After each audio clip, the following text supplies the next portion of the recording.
Thousands of Houthi supporters hit the streets in Sana'a protesting against Israel.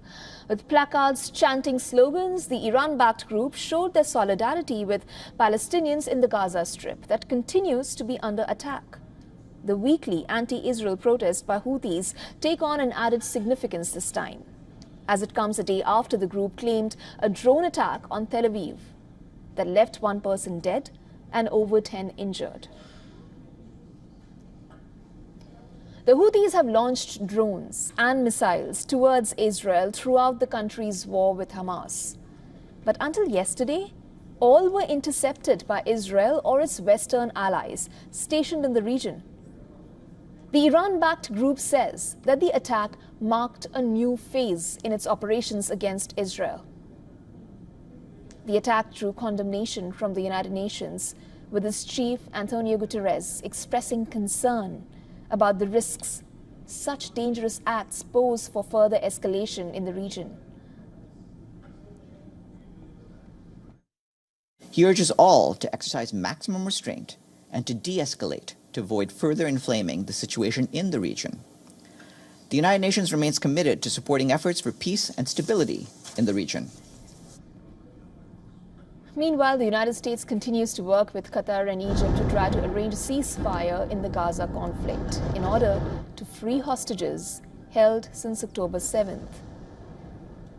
U.S. Secretary of State Antony Blinken said that a deal is near the goal line. The statement comes ahead of Israeli Prime Minister Benjamin Netanyahu's visit to Washington next week, where he is also likely to meet President Joe Biden. Netanyahu at present is facing challenges on home turf. As per reports, his defense minister Yoav Gallant is considering making a public declaration that Israel is within reach of a ceasefire and hostage release agreement. This to try and mount pressure on the Prime Minister to agree to a deal.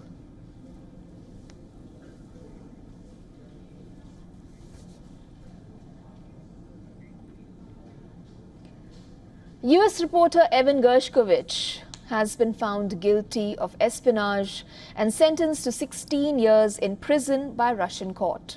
His employer, the Wall Street Journal, has called it a disgraceful sham conviction. Gershkovich went on trial last month after being accused of trying to gather sensitive information about a tank factory in Russia.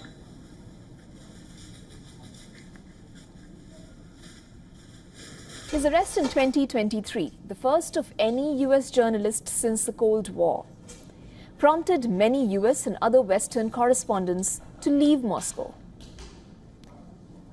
World leaders in unison condemned Gershkovich's conviction and demanded his immediate release. At the forefront was the U.S. President Joe Biden. Biden said that the U.S. reporter was sentenced despite having committed no crime. He said, and I'm quoting here, "I will not mince words. He was targeted by the Russian government because he's a journalist and an American."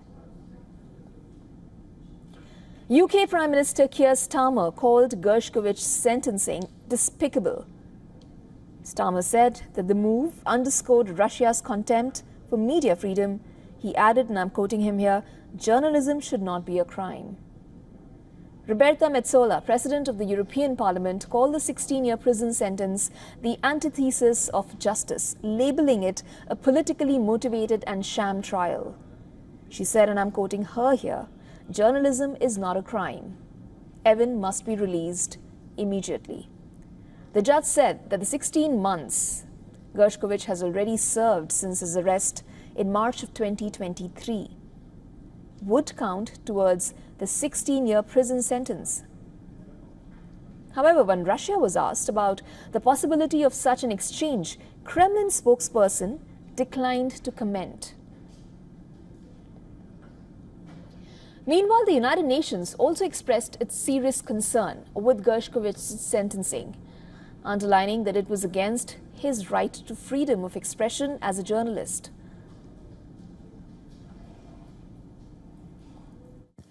Journalists should be able to perform their essential professional functions and work in a safe environment without fear of reprisals.